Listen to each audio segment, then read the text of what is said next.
Praise the Lord. Praise the Most High God from whom all healings and supernatural dealings in life and corrections and the surgery of God flows through and from. This is the day the Lord have made. I don't know about you, but I will rejoice and be glad in it. Just sitting here in my car before I go inside to go to work and to do the best I can with what I have, where I am. Just got things on my mind and stuff or subject matter I want to talk about. But we must understand that some things that we read or post or share or experience from other people, some of it's figurative, some of it's literal, and some of it's rhetorical. The other day I was blessed of the Most High God, to speak on name calling and verbal abuse and verbal fisticuffs, and how sometimes we get caught up in arguing and stuff, and we say stuff in the heat of the moment. But then I talked about how you can purposely form a sentence structure in a email or a text and send it to someone. You got time, just a train passing by. You got time to form it in your mind. You got time to think, well, not should I send this? You reread it. You know, it's amazing that when you're insulting someone, I've never seen a text message or email I've received when someone's been letting me have it, and there's no misspelled words. There's awful and atrocious words, words that are not applicable to me. And so I spoke on how someone had injured me, and I'm serious. I'm still reading from the things they said to me, and I don't attest to be anything. I'm nobody, you know what I'm saying? I'm nobody important or nobody special, you know. But to say those type of words and demeaning, awful, insulting, it wasn't even assuming. It was some of the most atrocious name calling I have ever heard placed on me, or I've ever heard, period. Some of the names I were called, I've never heard anyone, regardless of race, creed, color, religion, way of life, vocation, location. I have never heard somebody say such words. It was from a woman, and it hurt me. And I spoke on how we, can take this verbal barbs and jabs, but verbal abuse is something we don't have to learn to live with, but to be forgiving in order to overcome the transgression or the verbal abuse.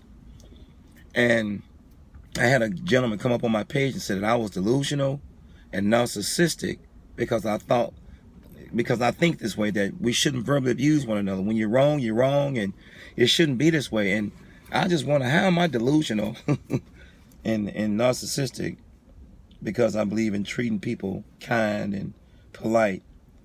When you're wrong, not if you're wrong. When you're wrong, say I'm sorry. When you're right, don't rub it in. When you're wrong, be quiet. When you're right, be silent. So it's just been on my mind how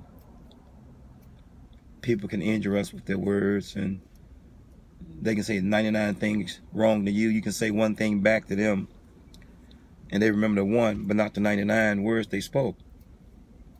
So it's got me not down, but kind of sullen in my spirit, and it's just been on my mind how we can agree to disagree, and we don't have to resort to name calling or cussing someone out or calling someone an awful, atrocious name or something that's not even applicable to them, And let's say for instance, you say to me, you're cheap or prudent, and I say back to you, you are a whore.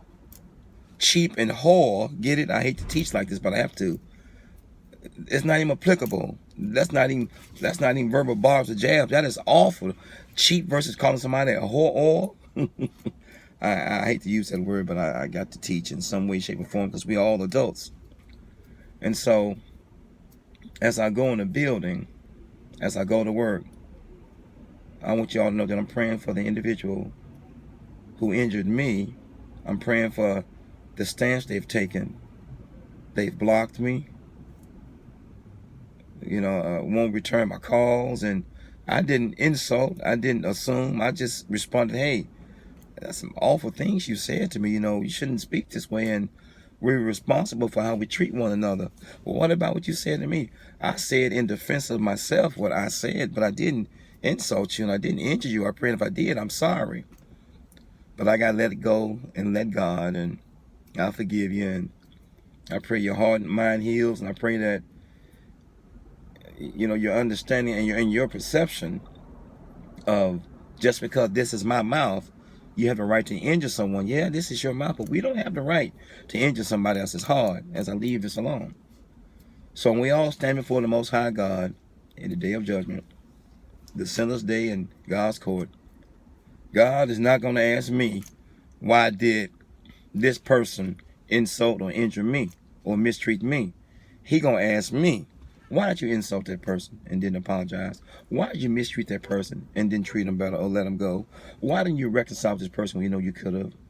We are responsible how we treat one another, regardless of race, creed, color, way of life, economic, financial environment, whatever.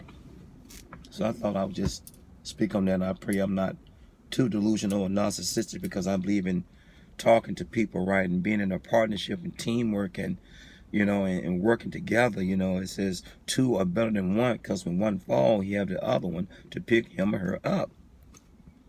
Well, God bless you. God keep you. Let everybody that meet you today meet the Lord. And as my mother used to say, God didn't wake you up to ruin somebody's day. God bless you. Peace. One.